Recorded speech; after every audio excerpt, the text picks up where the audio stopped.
Muy buenas tardes, vamos a dar inicio a nuestro Sandoval Vallarta del día de hoy. Es un placer tener con nosotros a la doctora Rocío Jauregui, ¿no? Todos ustedes la conocen. Primero estaba en física teórica, ahora está en fotónica. Ella es una experta en diferentes aspectos de física cuántica y en sus propias palabras lo que quiere transmitirles es que tiene muchas ganas de hablar aquí con ustedes porque hace mucho tiempo que no hemos platicado aquí en público lo que hace y nosotros tenemos mucho interés y mucho gusto de escucharla. Adelante, Rocío. Muchísimas gracias, perdón, de colisiones binarias de baja energía de gotas cuánticas. Muchísimas gracias, Miriam, por la invitación. Y sí es verdad, o sea, me di cuenta que hace siglos que no doy un Sandoval Vallarta. Y de hecho encontré que había como 3 temas que ni les había dicho que me interesaban. Y dije, ay, pues a ver este que a lo mejor les gusta más, que es el problema en muchos cuerpos. Yo creo que ya si tienen ganas los mareo con otras cosas que están, no por nada el lápiz que está bien bonito, como siempre. Y hay muchas cosas que se pueden hacer divertidas, no es que uno haga lo máximo, pero intenta defenderse, ¿sí? Entonces, de lo que les voy a platicar es acerca de gotas cuánticas. Primero les voy a definir qué se entiende por una gota cuántica, en qué contexto se creó el concepto de gotas cuánticas desde hace muchísimo tiempo y en qué contexto lo vamos a manejar. O sea, nuestro interés es gases atómicos ultrafríos formados por átomos alcalinos. Eso es lo que yo quiero hacer. Pero la idea de las gotas cuánticas, como mucho de lo que está ocurriendo en el área de materia ultra fría, pues muchos de los experimentos y muchos de los conceptos son viejitos y vienen de la época de los nucleares, vienen de la época de otras personas que manejaban otras tecnologías o otras cosas, pero la física básica es muy, muy, muy semejante. Entonces, primero, antes que nada, eh, cualquiera que haya visto un bebé o que haya sido bebé, sabe que las gotas son fascinantes, ¿sí? O sea, un bebé ve el agua y lo primero que quiere hacer es hacerla así, porque le encanta la idea de que sea un sistema, no como los gases, que se expande, sino que tiende a autoatraparse y que es un líquido al mismo tiempo, fluye. Pues no es como un sólido, rígido, pero es un objeto que fluye, pero que se autoconfina. Y el autoconfinamiento es muy importante, quiere decir que aún en ausencia de potenciales externos, el sistema tiende a formarse. Y eso es lo que vamos a entender por una gota en general. Y cuando los procesos sean cuánticos, va a ser una gota cuántica. ¿Cuáles son las gotas cuánticas de las que... Ok, ¿y por qué se forman las gotas? Las gotas, los líquidos en general y las gotas se forman porque hay un mínimo de un potencial. Tienes algo repulsivo, algo atractivo, se forma un mínimo, pues ahí tienes una gota. Las fuerzas pueden ser de tipo intramolecular en un líquido, pero también o sea, entre moléculas semejantes, entre moléculas diferentes. Como siempre, el origen es electrostático y el tratamiento, la descripción de esos sistemas hace una expansión multipolar del sistema. Entonces sería un líquido clásico en su descripción. ¿Sí? Una propiedad muy importante de los líquidos y que también nos encanta la idea es el concepto de tensión superficial, ¿no? Es la cantidad de energía necesaria para aumentar la superficie de una gota, ¿ah?, por unidad de área. El concepto es de 1879 de Rayleigh, y de hecho cuando empecé a hacer gotas cuánticas leía a Rayleigh, y si tienen tiempo lean a Rayleigh, de verdad, no por nada ¿sí? Ajá. La primera parte es tremenda porque habla de un líquido que a mí me interesa, pero la parte final introduce el concepto de tensión superficial, introduce el concepto de métodos variacionales en la PMC. ¿Sí? O sea, hay que ser para hacer eso. ¿Sí? Ahora, ¿qué se va a entender por una gota cuántica? Va a ser, por supuesto, un sistema que fluye y que en principio su mecanismo de cohesión es un mecanismo cuántico. Sí sabemos que desde siempre hay gotas cuánticas que nos enseñan a la mitad de la carrera. O sea, todos vimos el modelo fenomenológico de los núcleos atómicos, donde nos decían, y otros poner un poquito más en detalle, la importancia de fuerzas superficiales, volumétricas y el ajuste viejísimo de los trenes. ¿Ok? Hay otras gotas cuánticas, ajá, muy conocidas y muy trabajadas que corresponden a helio en un estado superfluido. Es posible crear gotas de helio y jugar con ellas. Y la que yo quiero trabajar es la de gases atómicos no inertes, o sea, no helio, que en general van a ser alcalinos, en el régimen de degeneración, o sea, cuando están súper fríos y hay una gran cantidad de los átomos en estado mínimo de movimiento radiacional. ¿Ok? Entonces les decía, en núcleos atómicos nos enseñaron así, a mí sí me enseñó Novaro en cuántos semestres de carrera, que el núcleo, pues yo quiero agarrar la energía de amarre, meto términos superficiales, términos volumétricos, A es Z es la carga, A el número de nucleones, y así sin hacer mucho, con unos parámetros muy sencillos, el señor Peisager sacó la curvita general del comportamiento de los núcleos. Entonces, sí, en algún sentido, las gotas naturales que se autoconfinan y que tenemos siempre son los núcleos. Claro que es un modelo muy burdo, pero de que jala. ¿Okay? También sabemos, a partir del comportamiento de los núcleos, que podemos crear excitaciones y que esas excitaciones pueden conducir a que una gota no se quede como está, sino pueda elongarse, cerrarse, hacer muchas cosas y en un momento dado romperse si eso le conviene energéticamente. Por supuesto, estoy poniendo esas láminas porque luego vamos a querer hacer lo mismo con los gases degenerados. Vamos a ver si podemos hacer excitaciones y vamos a ver si podemos romper gotas, o sea, gotas grandes que se hagan gotas más chicas. ¿Sí? Ahora, en el caso del helio superfluido, hay que decir, la superfluidez es el estado de la materia en la que se comporta como un fluido de viscosidad cero. Ese sistema se puede describir con potenciales efectivos y según sea de carácter la superfluidez del helio líquido para bosones, involucra temperaturas de este orden, para fermiones utilizan de este orden y, por supuesto, es un condensado cuando está en el régimen superfluido. Sabemos que el tipo de excitaciones que se pueden tener en el caso del helio superfluido son diversas y una de las más llamativas corresponde al caso en que tenemos bultos, o sea, tenemos una región amplia donde hay helio y tratamos de hacer que el objeto rote.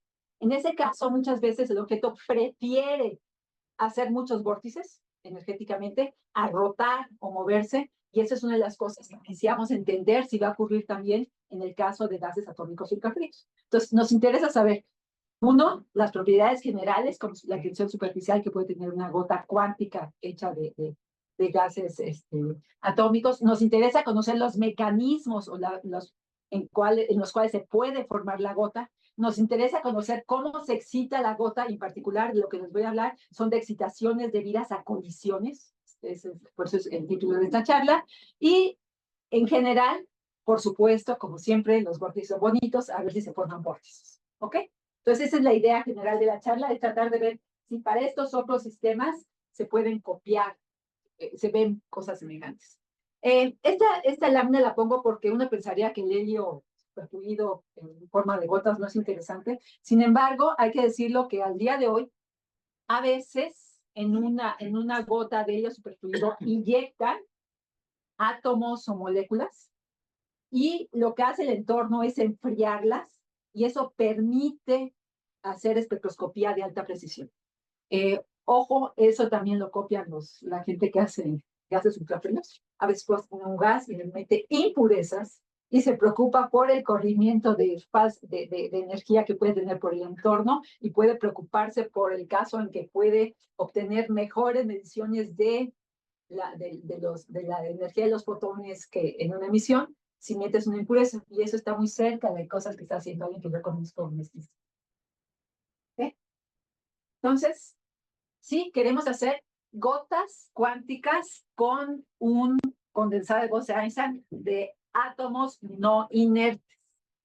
En ese caso, las interacciones que vamos a manejar van a ser interacciones efectivas. No vamos a utilizar Van der Waals de entrada ni nada de eso, porque como el sistema está tan frío, vamos a poder utilizar una expresión muy sencilla para las interacciones entre los átomos que forman el condensado y sean estos de la misma especie o no. Vamos a, la idea de las gotas cuánticas con átomos ultrafríos se resaltó por ahí de hace 10 años, en 2015, con un artículo de Petrov, que de hecho también le copió como debe ser a la gente que había hecho cosas en nuclear y dijo, esto se puede hacer en átomos y dijo cómo hacerlo. Y por muchas de las cosas que voy a decir están basadas precisamente en ese artículo de Petrov, donde introduce la idea de que eso puede ser interesante, donde da las características generales del sistema. ¿En qué tratamos de contribuir nosotros? En nuestro trabajo, lo que tratamos de hacer es dar expresiones específicas para propiedades físicas concretas. Y si es una gota, pues la tensión superficial es una propiedad interesante. Entonces voy a mostrarles cómo nosotros proponemos una expresión explícita para la tensión superficial de las gotas y utilizaremos métodos variacionales para encontrar expresiones aproximadas analíticas para eso. También queremos conocer, como les había dicho, qué ocurre cuando chocan. Yo no soy experta en fluidos, entonces cuando uno no es experto en algo, entonces agarra el libro de texto de fluidos y dice colisiones. Cuando agarra el libro de texto dice número de Weber. Dije, ok, si ellos usan el número de Weber, pues yo quiero saber qué es el número de Weber. El número de Weber es una medida que involucra la energía cinética de la colisión, medida en términos de la energía asociada a un cambio en la superficie. Y los que hacen colisiones de líquidos usan ese numerito. Entonces yo no sabía que existía, pero sí agarramos en esto. Y yo, que es, de hecho, esto fue parte de la tesis doctoral de Ernesto Alba, y ahorita somos colaboradores, seguimos trabajando, y aquí también interviene Santiago Caballero. Entonces, simplemente dije, Ernesto, agarra un libro de fluidos, averigua qué es el número de Weber, y vamos a ver si nosotros podemos decir cuánto vale el número de Weber para los sistemas que vamos a lograr. Entonces, ¿cuál es nuestra contribución? Es intentar dar una expresión explícita para la tensión superficial, intentar dar una expresión explícita para el número de Weber, y luego utilizar, como hacen los que hacen fluidos, colisiones de gotas clásicas, analizar qué propiedades cambian cuando hay una colisión. Si esta colisión es frontal, pues el momento angular no va a cambiar. Si es de ladito, pues va a haber cosas asociadas al momento angular. Y vamos a ver si el número de Weber y la tensión superficial son buenos parámetros para predecir qué debe ocurrir en una colisión.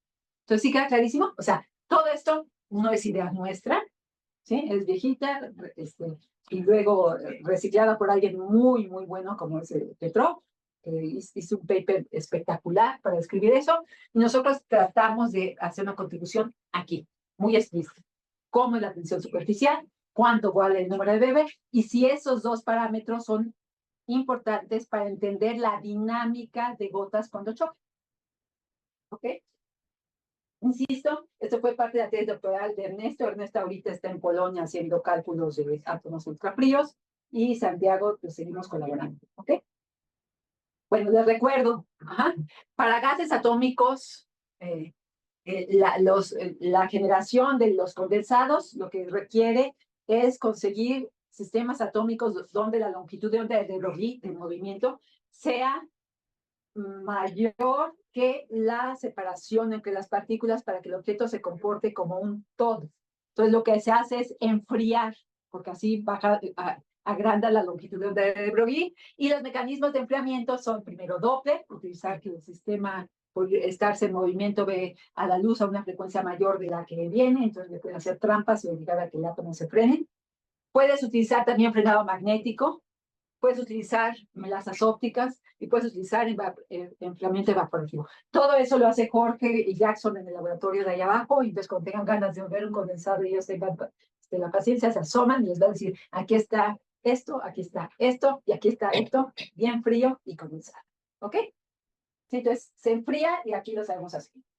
Ahora, normalmente los condensados, por ser objetos con una longitud de Broglie muy grande, cuando interactúan entre sí, no ven el detalle del objeto, porque la longitud es tan grande que no es necesario ver la configuración del sistema en corto, ves únicamente qué tanto te afecta. O sea, puedes hacer un análisis de teoría de la dispersión y darte cuenta que hay poquitos parámetros suficientes para entender lo que está ocurriendo. Entonces, se utilizan potenciales efectivos, y esos potenciales efectivos se van parametrizando de acuerdo a la interacción.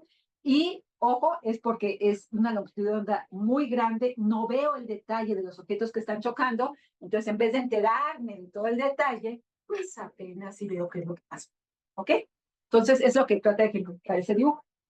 La interacción Entonces se da en términos de lo que se llama la longitud de dispersión. El concepto, por cierto, también siempre esto importa. La idea de longitud de dispersión es Enrico Fermi en 1936. O sea, la cuántica estaba bastante fresquecita, 11 años después. Fermi quería describir el comportamiento de gases atómicos de Rydberg, pues inventó el concepto de longitud de dispersión. ¿Sí? Ok. Entonces, la longitud de dispersión es el parámetro que se va a utilizar para reemplazar una interacción que sería extendida por una interacción esencialmente puntual. Eso va a ocurrir si la interacción es de onda S. Si hay en un desarrollo multipolar la necesidad de tener términos de orden mayor, pues uno puede utilizar lo que se llamaría onda P, etc. Nosotros nos quedamos en onda S. ¿Qué quiere decir? Que el objeto, esencialmente, los objetos chocan cuando se ven, ¿sí? ¿Y qué tanto chocan? Chocan de acuerdo a este parámetro, que es padrísimo, que es la longitud de dispersión, y que tiene una belleza, ahora vamos a ver por qué está bien, ¿sí? Si tengo un condensado, la longitud de dispersión de los átomos que lo forman podría ser negativa, positiva, o que no interactúan, si la longitud de dispersión es cero. En el caso en que sea atractiva, por ser un condensado, si tienes algo atractivo, ¿qué va a hacer? Se te va a hacer un masa corta. Entonces el sistema va a ser inestable. Si es repulsiva, va a haber juegos entre energía cinética y lo que tú quieras, y se va a formar el condensado. Entonces, de entrada, si yo tengo un condensado formado por átomos que interactúan a bajas energías con una longitud de dispersión negativa, pues se te va a hacer es un sistema inestable. ¿Ok? Eso es importante saber. Otra cosa que es súper importante saber, y que es una cosa padrísima que no comparten ni los nucleares ni los que hacen helio, es que el valor de la longitud de dispersión puede ser modificado en laboratorio de forma relativamente fácil, como saben los que hacen atmosferas. Simplemente los gases alcalinos, al cambiar el campo magnético en que se encuentran, tú puedes cambiar ligeramente el comportamiento asintótico de la función del potencial. Y si tú lo haces con sutileza, puedes variar el valor de A desde algo negativo a algo positivo, y puede ser además esa A súper, súper grande. Fue una de las cosas más bonitas que se hicieron a principios de este siglo, en el 2000 algo, fue darse cuenta que el control magnético del estado de un átomo podía permitir sintonizar, modular la interacción. ¿Por qué es eso importante? Porque precisamente una de las utilidades que están teniendo los condensados es simular sistemas físicos semejantes a ellos, pero en los cuales tú no puedes modular la interacción. Entonces, si tú quieres hacer un sistema y conocer cómo se comportaría si la interacción fuera muy fuerte, pues aquí lo mueves y lo ves. Si la quieres muy débil, aquí le mueves y lo ves. Entonces, siempre puedes simular otros sistemas, pueden ser muchísimo, muy complicados, utilizando, bueno, me va a matar aquí, pero una perilla, ya, y no funciona, no es tan fácil como eso, ¿sí? Ok. Muy bien. Entonces, cuando tengo un condensado atómico, no de helio, sino un condensado en general, vamos a hablar de que el condensado es tal cuando la mayoría de los átomos están en el estado base. Y la descripción, en términos de campo medio, le va a asociar una función psi de X, psi A, ¿sí? Al átomo, a los átomos de una especie, y común a todos los átomos que estén ahí. Eso corresponde a lo que se llama la aproximación de campo medio. Como la interacción es una interacción de contacto, la energía iría como densidad por densidad, y el hamiltoniano va como densidad por función de onda. Entonces, es una ecuación diferencial no lineal, la que describe a los condensados en la descripción de campo medio. Aquí es donde yo vacío si la longitud de dispersión, le pongo atractivo o repulsivo y veo qué es lo que pongo. ¿Ok? Ya les había dicho que si le pongo atractivo y son bosones, eso es un sistema feo. ¿De qué se dio cuenta los nucleares y luego también Petrov? Que si yo agrego correcciones a campo medio, en particular, la corrección de Li Huayan, la utilizó para otro sistema, pero que nos sirve igual. Y consideramos entonces bosones, que los bosones pueden dispersarse entre ellos de tal manera que no están todos fijos, sino chocan con Q menos Q.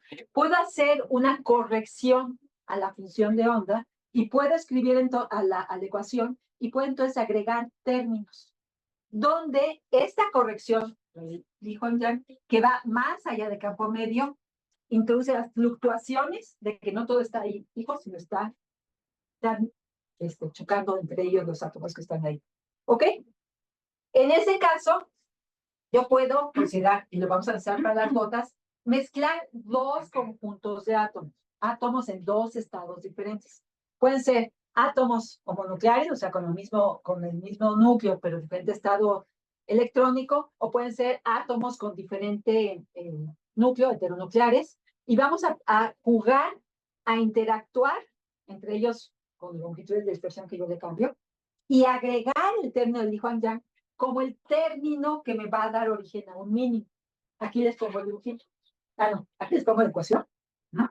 Y este es el término que habíamos dicho antes. Si tengo dos especies, tengo el término de contacto, de interacción. Si le agrego las correcciones, porque los átomos están dispersándose entre sí, tengo que escribir esta ecuación, que se ve un poquito fea, pero no está tan fea. Ahí está. ¿Sí? Se llama ecuación de Grosseteste extendida, y lo que toma en cuenta son fluctuaciones asociadas a que los átomos no están congelados, sino que pueden estar agregándose al agua. ¿Ok? A ver, y pues creo que esta es la que yo quiero poner. Les decía, si yo tengo un término de campo medio atractivo y un término de Yang repulsivo, pues ¿qué puedo hacer? Pues sumarlos y tener un mínimo.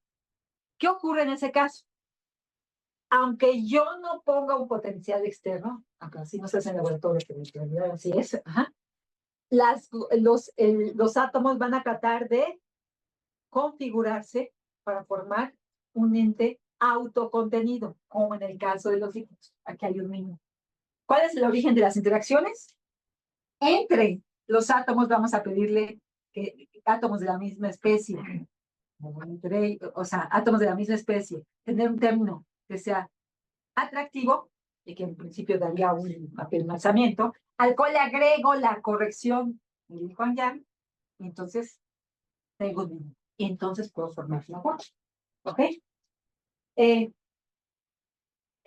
Cuando yo en general considero un sistema de estos, donde tengo dos especies, como en este caso rubidio y potasio, y creo el condensado y lo pongo en una trampa, ni siquiera en condiciones de que se forme una gota, no forzosamente los dos átomos van a querer estar encima uno de otro. A veces tienden a separarse, a veces tienden a juntarse. Entonces, yo lo que quisiera es que se juntaran y que se juntaran en forma de gota. Entonces, se tiene que escoger parámetros muy específicos para que, aunque yo ponga la mezcla, no se me pongan, se dan cuenta que este está acá arriba y este está acá abajo, y aquí los dos quieren estar uno encima del otro. Entonces, tengo que poner condiciones donde estén juntitos, se vean bien y formen la gota. Todo eso,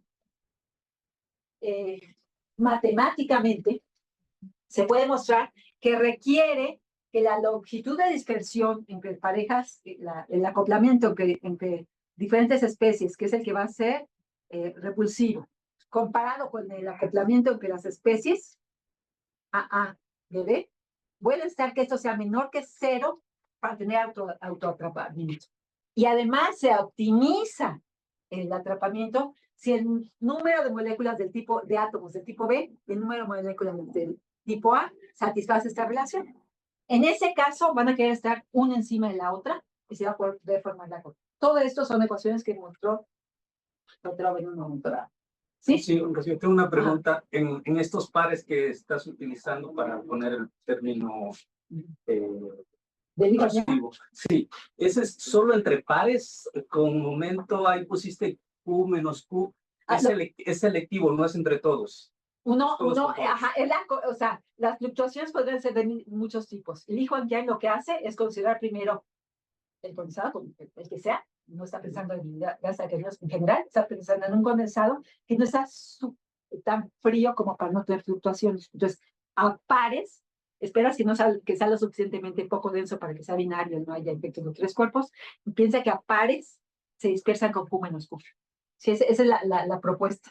Pero lo haces con todos, Todos, todo el sistema, no estás seleccionando un momento particular. No, haces una suma sobre todas las Ks posibles que podrían tener, y eso te da una integral que hay que resolver y hay que demostrar que no diverge, y hay que hacer una cantidad de talachas, y ya que haces todas las talachas, se convierte en una cosa tan sencilla como esta. ¿Sí? O sea, pero sí hay en medio, o sea, no lo estoy poniendo, hay que hacer, o sea, el tema del Juan ya, en general, es una integral sobre todas los momentos dispersivos entre las parejas que forman el condensado. Eso te da una integral, que tienes que hacerte bolas un ratito. Pues, no me hice bolas yo, afortunadamente con persona lo hice en un lugar de que la aprendimos a copiar. Ajá. Y entonces llegas a la conclusión de, en el régimen que estoy, es tan sencillo que eso. ¿Sí me expliqué? Pero sí son todas las Ks, las Qs. Pues sí. Rocío, una pregunta. Sí. En esas ecuaciones, en esa ecuación que tienes, ¿no hay una ecuación de evolución también para la componente psi beta? Perdón. Alfa puede valer 1 y 2. Ok. Entonces aquí pongo la especie 1, se entera de lo que les pasa a la especie 1 con sus parejas o con el otro, pero también tengo que meter esos términos aquí. Okay. Esa es la corrección. Perdí toda razón. Sí, claro. No lo expliqué bien. Gracias. Ok, entonces, les decía, hay veces se mezclan, hay veces no se mezclan, depende de la G. ¿Por qué pongo aquí el campo magnético? Porque el campo magnético que determina las longitudes de dispersión, entonces va a determinar diferentes ecuaciones, va a determinar diferentes soluciones. En algunos casos van a querer estar un tipo de átomo encima del otro, y en otros casos para gotas si queremos que sea un equilibrio. Ok. Entonces, estas son las condiciones, y también Petrov en este artículo que les decía que cumple 10 años, pues saca todas esas expresiones. Es un artículo muy bonito. Dice, si tienes una gota en un momento dado, si tienes un líquido, va a llegar un momento en que la densidad no va a querer aumentar al centro, va a preferir crecer a juntarse. Eso te da una densidad de saturación cuya expresión específica es esta. El radio de la gota, si es una gota esférica, también lo predice. Y ese radio resulta estar dado por esta expresión, donde la unidad natural de distancia resulta ser esto. Y sí parece natural, ahí se ve horrible, pero cuando se la da, te dice, ay, sí, es la natural. Aunque sea rara, sí es la natural. Y además, la evolución temporal tiene una variable natural. O sea, es un sistema donde tú puedes jugar con pocas cosas, o sea, no dejas de hacer un PRL de 6 páginas y decir muchas cosas que le van a pasar. ¿Ok? Un paisano, César Cabrera, en su tesis doctoral fue el primero que sacó las gotas cuánticas en el libro. ¿Sí? César es un súper investigador, y ya me lo robaron, o sea, está difícil, ya sacó esto en 18 y ya lleva muchos años en Alemania. Ya César ya viene acá y es amigo, siempre da buenos hints, te pasa cosas, pero yo creo que ya lo perdimos. Pero sí, fue el primero que vio las gotas en su tesis doctoral. ¿Sí? Fue parte de su tesis doctoral con esta, se fue el nombre. Leticia Terrulli. Exacto, Leticia Terrulli, ¿sí? Y el grupo de Florencia, que también es cercano a aquí, también lo han formado. En un caso utilizaron gotas formadas de potasio. En otros casos han estado utilizando gotas formadas con potasio, rubidio, y también hay gotas de sodio con rubidio. ¿Ok? Entonces, ¿qué es lo que se hizo en su tesis doctoral, Ernesto? Pues lo primero se puso a calcular los estados básicos, utilizando parámetros físicos. Es el punto. O sea, vas y preguntas. Los experimentos los están haciendo con potasio 39, y las longitudes de dispersión son estas, y la ecuación que tienen que resolver esta, dame el estado base del sistema. Pues lo hizo y lo calculó para un chorral de opciones, y vemos, por supuesto, que puedes tener algo que es gaussiano, porque no alcanza todavía la densidad de saturación, con algo que ya alcanza la densidad de saturación y que prefiere crecer a aumentar. ¿Ok? Las expresiones de las densidades son razonablemente descritas por una expresión de Boltzmann, y de hecho entonces sacamos las expresiones que podían tener esas densidades con los parámetros A, R0 y DR. DR me da el grosor de la piel, ¿sí? R0 me da el tamaño de la gota y A1 pues depende del número de átomos que esté poniendo la gota. ¿Ok? Entonces sacamos la densidad y sacamos expresiones específicas para esos sistemas. También lo hicimos para gotas homonucleares, heteronucleares y siempre parámetros experimentales. Nunca lo que estudia de dispersión de las que a uno le gustaría, sino las que hay en la vida. ¿Ok? Oye, pues sí. Sí. ¿Qué es eso del grosor de la piel? Ajá, esto está la gota y aquí hay una caída, no es tan vertical. Entonces es como esto. ¿Sí? O sea, está aquí ya saturado, pero es cuánto tarda en volverse cero. Está autoconfinado, es pues como la nata, o sea, ¿sí? Lo que quedó aquí afuera, ¿sí? Como, ¿sí? Es esto. Es lo que se quiere, es lo que se ejemplificaría. Mientras más grande es DR, quiere decir que es más grande. ¿Sí? Ok. Entonces, ok, entonces ya, el estado base ya está. Pero el estado base es aburrido.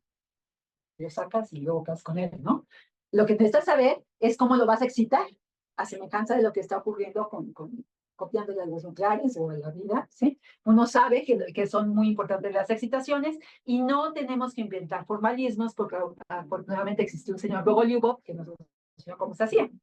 Entonces, el señor Bogolyubov nos dice, calcula el estado base y las excitaciones las puedes ver como partículas con antipartículas que pueden, si te interesa una excitación periódica con diferentes unidades. ¿Okay? Entonces, la descripción del condensado cuando hay excitaciones se puede hacer utilizando el formalismo que inventó Bogolyubov para ello y que se puede utilizar para gotas cuánticas como se utiliza para todos. ¿Ok? Entonces, lo que dices es, el estado base se ve perturbado por una excitación periódica y estas U's negativo sería como intención positiva, sería como partícula. ¿Ok? Entonces puedes proponer una forma para las excitaciones tipo Bogolyubov y, y encontrar qué tipos de excitaciones vas a tener. ¿Ok? Para hacer esto, nosotros lo que hicimos, nuevamente, insisto que soy una copiona, pero copio bien. ¿Sí? Revisamos a los nucleares, y los nucleares, hay un artículo padrísimo de un señor que se llama Betch, que lo que trató de sacar es qué ocurre cuando tienes él estaba pensando en física nuclear, cuando le das un pellizco a una superficie y ves cómo evoluciona asociada a un pellizco superficial de bulto. Entonces, lo que él utilizó para ver cómo iba a ser la capilaridad de ese condensado que estaba en un semiplano, utilizó el formalismo de Bogolyubov y lo aplicó para sacar las excitaciones que esperas que tenga la superficie de ese sistema. Y él tenía en mente núcleos grandototes que se formaran lo que llaman como onditas, ¿no? Ripples alrededor, ¿sí? Entonces, utilizó ese formalismo y lo que hicimos, Ernesto y yo dijimos, ok, vamos a copiar. ¿Sí? Pero lo vamos a hacer para lo que nos interesa, porque ellos no están haciendo gotas cuánticas, nosotros sí. Entonces, lo que vamos a hacer es utilizar un teorema variacional para sistemas dependientes del tiempo, que nos dice que si nosotros proponemos una forma para la excitación U, del estilo de las excitaciones de Bogolyubov, y esa no es la solución exacta, de cualquier forma, la frecuencia de excitación de Landsat siempre va a ser mayor o igual que la frecuencia del estado exacto. O sea que es un teorema variacional como todos los teoremas variacionales de toda la vida, ¿sí? Entonces es un teorema variacional para excitaciones, no para estados estacionarios o para estados que están variando en el tiempo. Este teorema variacional es la consecuencia de la estabilidad del estado base, porque yo hice excitaciones respecto al estado base. Entonces, la demostración del teorema de Tables, que es el que estamos utilizando, que insisto, lo hicieron en la época en que los nucleares estaban trabajando durísimo, La idea, y es aplicable a bosones y fermiones, lo vamos a aplicar a bosones. La idea es eso, hacer un ansatz de la excitación, ver cuánto te da la energía calculada con ese ansatz, la omega, la frecuencia de excitación, y ver qué tan chiquita te da. ¿Okay? Entonces, en la tesis de Ernesto, lo que hicimos, dado que teníamos gotas, es meter cosas que tengan YLM, ¿no? En una gota tienes que poner un armónico esférico. ¿Vale? Y si metes una solución tipo onda, pues que quieres que la parte radial tenga como R a la L, porque si tienes un vórtice aquí, E a la IL, pues que es aquí que haya una L. ¿Ok? Entonces, el ansatz que propusimos introduce aquí la idea de que es algo esférico, introduce la función de onda y trata de maximizar los efectos de superficie. Por eso ponemos aquí una derivada. Va a ser una derivada radial. Si tú tienes algo planito, quieres ver qué ocurre en una excitación superficial, tú quieres ver cuánto varió la phi. Quieres darle mucho peso a las variaciones de la función de onda, y por eso pusimos de ansatz aquí una derivada de la función del estado base. Entonces, ese fue nuestro ansatz para las excitaciones que están dadas en términos de U y B, pero que se pueden escribir también en términos de eta, que es la suma, y psi, que es la diferencia. ¿Ok? Entonces, trabajamos ese sistema en detalle, vimos las expresiones, y dijimos, dado esas DLMs, no sé exactamente cómo ponerlas. Entonces, una opción es decir, pongo aquí YLM y una derivada radial. ¿Sí? Esa sería una opción para que se nos ocurrió. ¿Qué quiere decir? Derivada radial para ver la bajadita, YLM para que sea armónico esférico. Entonces, esto es lo que pasaría acá, ¿sí? Y pongo esta expresión. Ahora, el ansatz 2 directamente deriva a la no son iguales, ¿ok? Fueron dos ansatz que utilizamos, y con ellos y las expresiones que teníamos de la longitud con las expresiones que teníamos de la phi cero y todo, ¿sí? Tengo una pregunta muy ingenua, pero ¿no te tendría tu solución de tu ecuación de movimiento directamente? ¿Cómo? La solución que pones no te vendría de tu ecuación de movimiento. Sí, exacto. Entonces yo tengo que calcular, o sea, pongo mi ansatz, y como siempre en cualquier cálculo variacional, utilizo el hamiltoniano como parámetro de evolución, calculo el valor medio que me daría eso, de eso hago unas talachas tremendas, y después de que hago mis talachas, veo qué expresión me daría para la omega. O sea, pongo mi ansatz, lo vacío en una ecuación dependiente del tiempo. Esa ecuación es la ecuación que tiene la corrección más de campo medio, y me salen unas expresiones que te paso de tesis de... Sí, no, pero esa es la idea, y veo qué pasa, ¿sí? ¿Ok? Entonces, ¿qué son las cosas que voy a trabajar? Voy a calcular las energías de las excitaciones. Tengo el estado base y quiero ver las energías de las excitaciones. El estado base queda caracterizado por un potencial químico, ¿sí? Que es la mu que teníamos. O sea, cuando resuelvo la ecuación estática, me aparece mu, que es el potencial químico, que es la energía que yo gano, pierdo cuando le meto y le saco una partícula a mi sistema. Y luego calculo las excitaciones utilizando los diferentes ansatz, y veo los valores de W que me da, de frecuencia que me da, ¿sí? Y encuentro que depende del ansatz lo que me da. A veces, lo amarillo va con lo amarillo. Entonces aquí vemos que esto es muy alto, entonces este no es una buena representación. Entonces quiere decir que para este régimen es mejor la representación continua, que corresponde al ansatz 2, pero para este régimen es mejor la representación del ansatz 1. O sea, calculo omegas, veo los valores que me da para los dos ansatz, las grafico como función del número de partículas y veo qué es lo que ocurre. ¿Con qué comparo? Comparo con unas expresiones que había sacado Petrov, mucho más sencillas que las nuestras, y no nos va mal, pero encontramos cosas mejores para ciertas regiones. Este es el artículo original de 2015.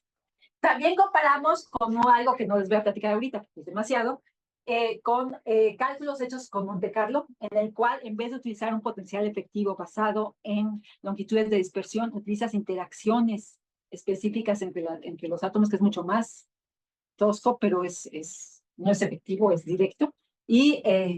Esta clase de cálculo lo hace Boronar, que es un amigo de Miguel Ángel Solís que viene aquí y que nos prestó los programas. Entonces usamos los programas y vimos que salía. Entonces lo que sale es lo que está allá. ¿Sí? Entonces vemos que Monte Carlo, que es súper complicado, se parece mucho a Hospitalers extendida, por lo tanto, es mejor utilizo Hospitalers extendida, que eso nos dan cosas mejores que las de Petrov, pero claro, lo de Petrov era bastante fenomenológico, es genial, es muy bueno, pero no tiene tanta física. Y pues veo qué es lo que pasa, ¿sí? Ahora, ¿en qué me fijo? Si se fijan, hay dos regiones. Una en la que el potencial químico es mayor que la energía de excitación y otras en las que el potencial químico es menor que la energía de excitación. ¿Qué entenderían ustedes que debería pasar en las regiones donde el potencial químico es más chico que la energía de excitación? Pues que antes que excitarse, pues mejor se van. Eso se llama autoevaporación. Quiere decir que tú lo excitas y dice, mejor aquí me voy porque me conviene más irme que quedarme. ¿Ok? Y hay otra región en donde la excitación va a ser menor al potencial químico y entonces en vez de autoevaporación, el sistema va a oscilar o va a hacer lo que sea. Entonces, el fenómeno de autoevaporación es un fenómeno muy interesante que yo nada más lo he visto ahora sí en gases atómicos ultrafríos y es una de las cosas que la gente que hace los experimentos quiere ver. O sea, de verdad se te autoevapora o se te queda ahí porque la excitas y se prefiere disolver o se prefiere quedar. ¿Ok?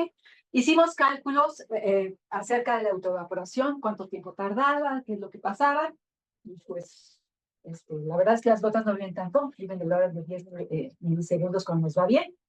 Y las gotas, además, tienen otro mecanismo de pérdida no lo puse.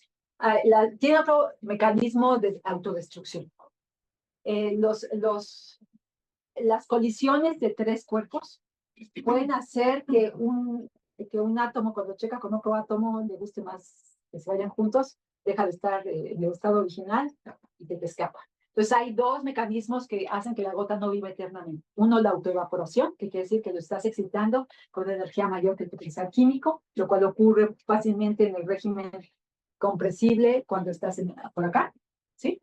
Y aparte un mecanismo de destrucción por colisiones de tres cuerpos, que también calculó Ernesto en detalle, y que, como se había predicho por otras personas en la literatura, conviene por eso utilizar mejor mezclas heteronucleares que mezclas homonucleares, porque las heteronucleares son más, tienen longitudes, bueno, se chocan menos porque la densidad es menor.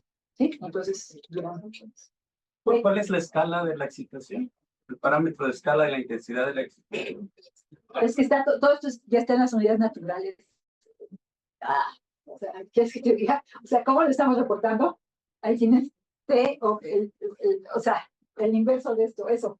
Sí, o sea, sí, perdón, porque sí te debiera decir, a lo mejor te iba a decir, sí, te lo busco y luego te digo el número. Ok.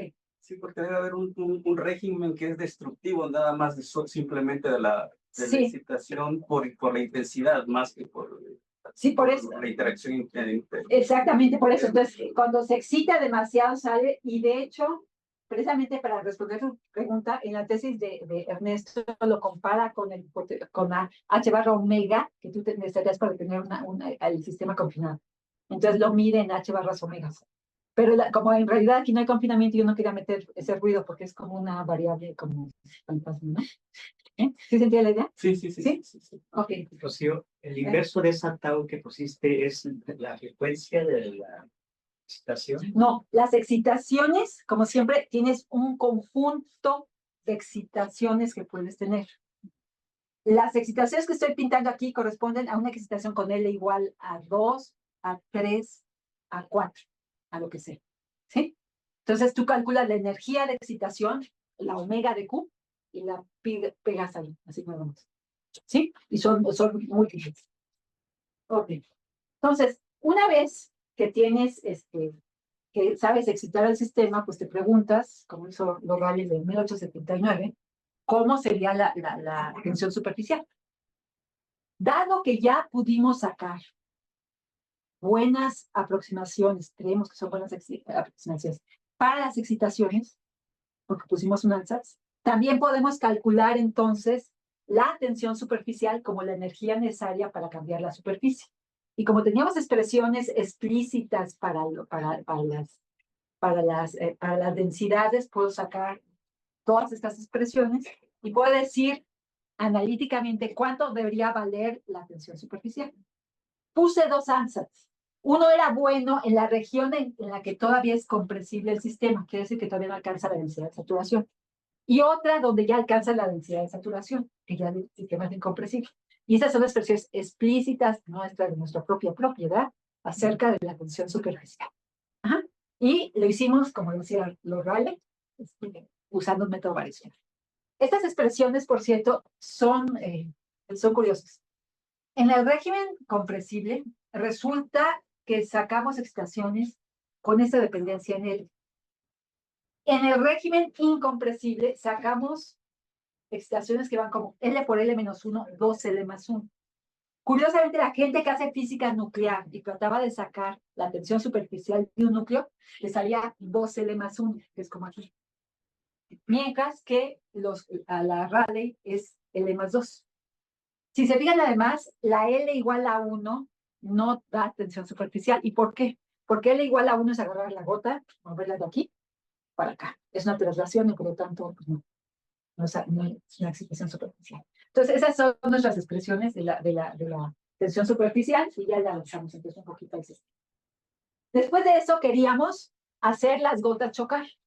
Entonces, lo que teníamos que hacer es calcular la energía cinética traslacional entre la energía asociada a un cambio de superficie, que es lo que hacen los que hacen fluidos cuando hacen chocar gotas. Entonces, el número de Weber es la cantidad que ellos utilizan y les sirve. Y por eso nosotros las copiamos.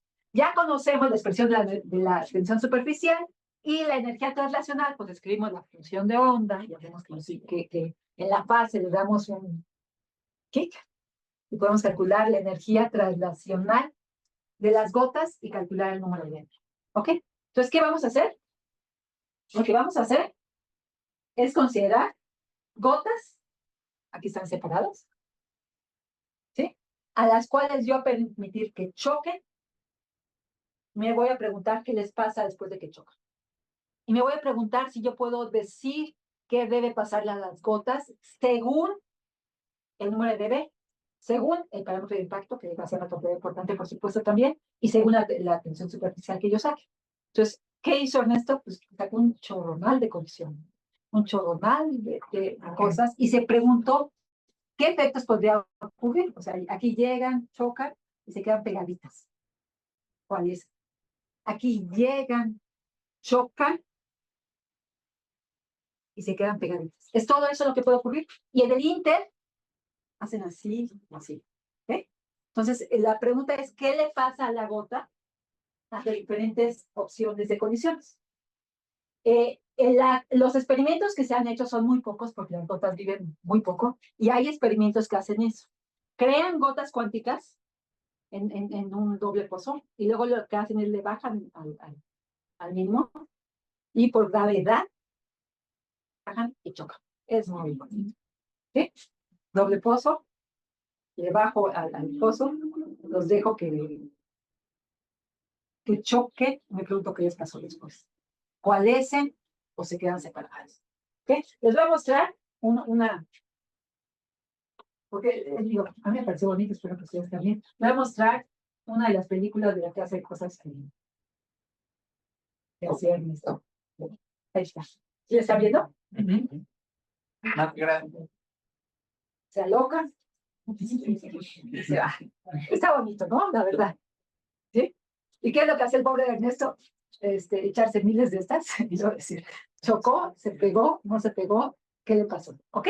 Entonces, ese es a lo que me refería con hacer una descripción de colisiones binarias, de gotas cuánticas en diferentes condiciones factibles al experimento y tratar de predecir qué es lo que esperas que ocurra con ellas. Y es hacer esto hasta entonces. ¿Sí? ¿Sí se entiende?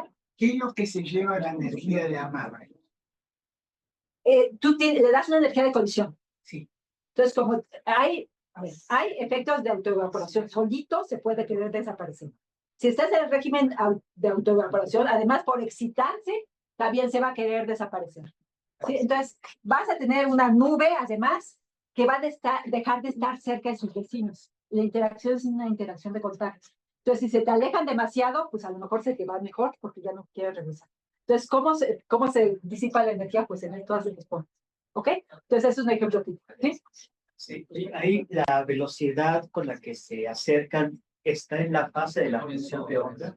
Yo pongo que así H barra por K es la P que le pongo y la hago condicional y calculo el número de BD con la expresión. O sea, sí.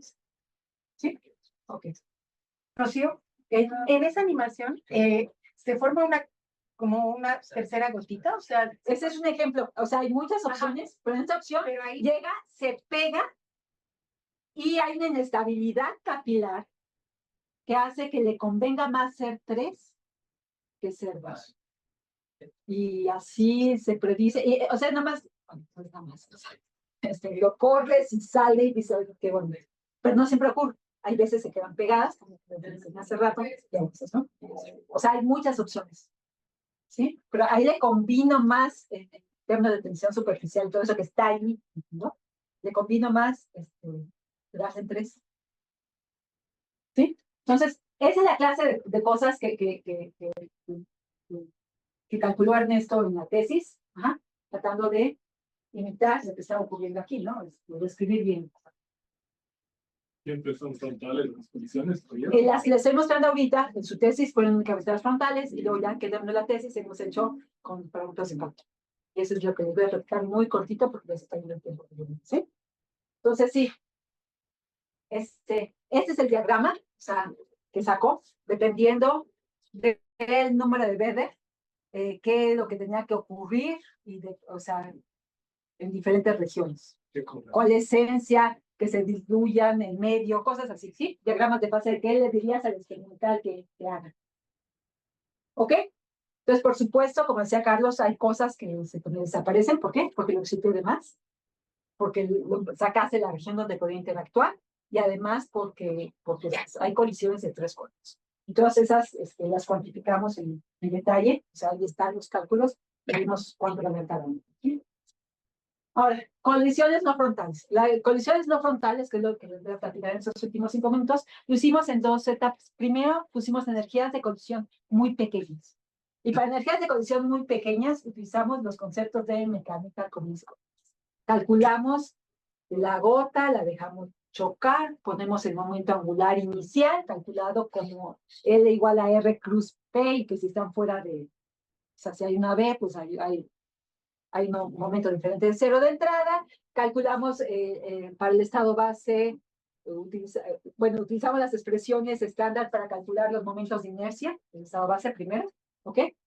Y luego lo que hicimos es ver cómo evolucionaba.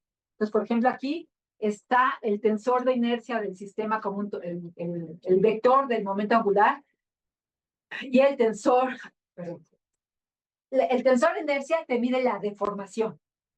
Y entonces ahí estamos viendo cómo te da información de la forma geométrica del objeto, ¿sí? Entonces ahí lo que estamos viendo es cómo evolucionaba en el tiempo el tensor de inercia para diferentes opciones, diagonalizado, o sea, el principal.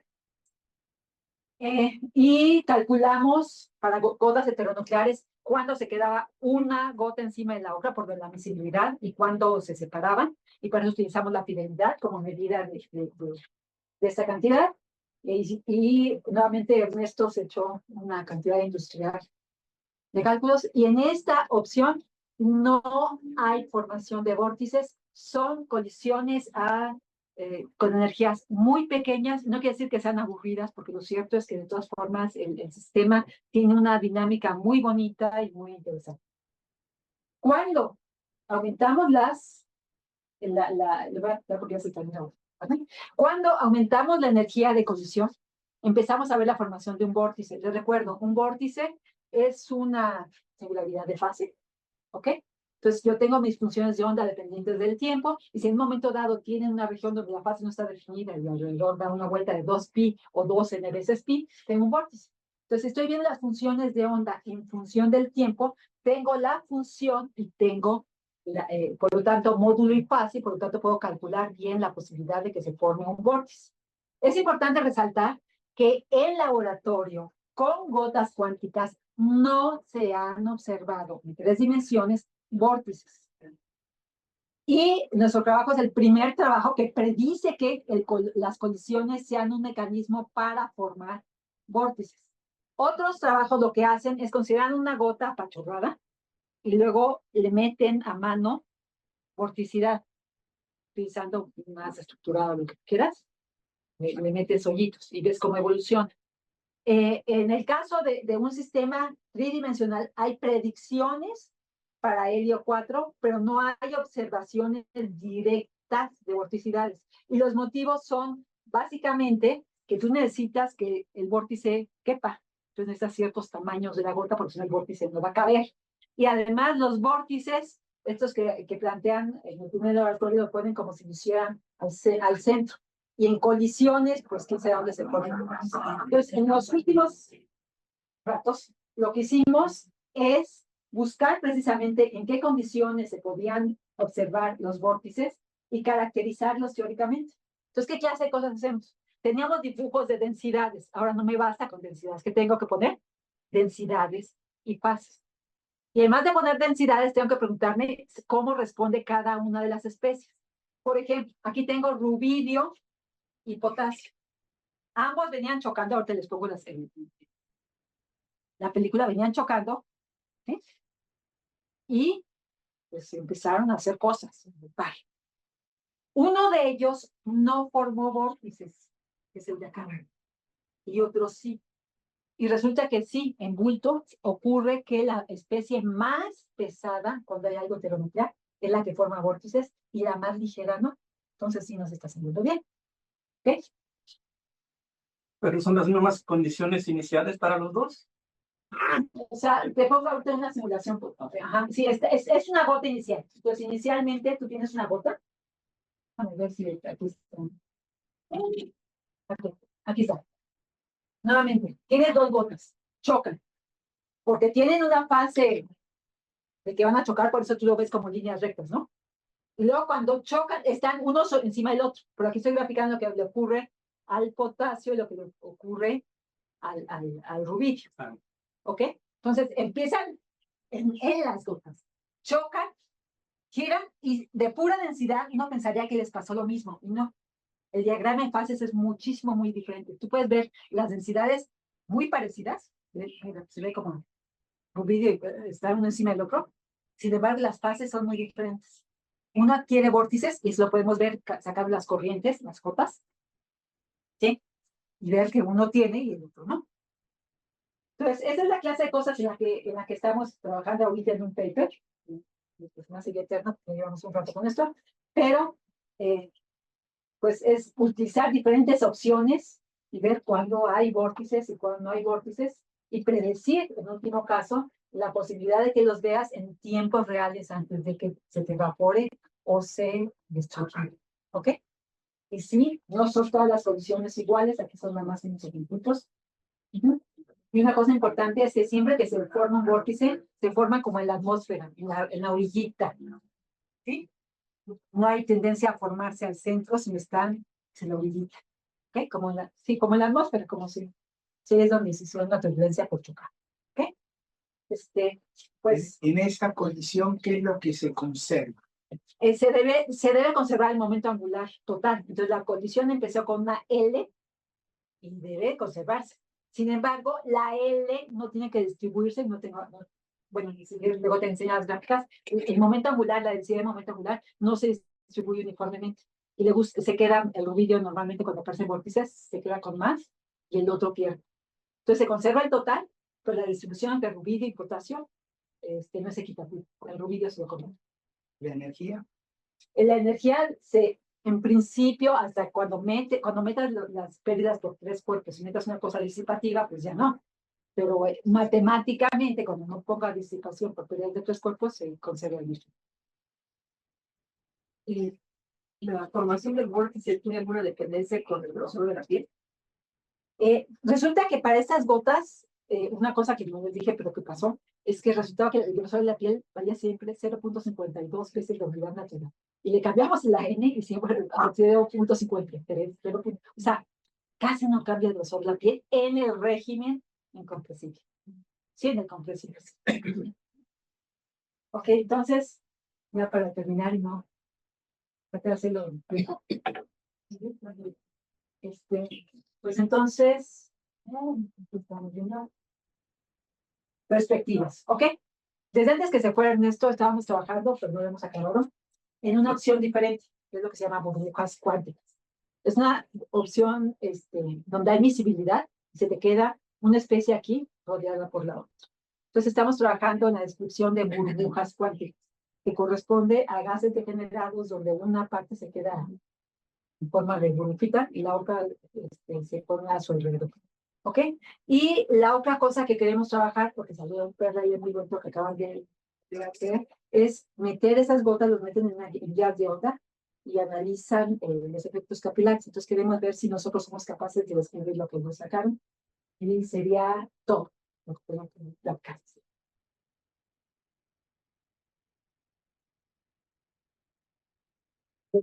Un seminario no solo muy interesante, sino además muy claro. Sí. ¿Hay más preguntas?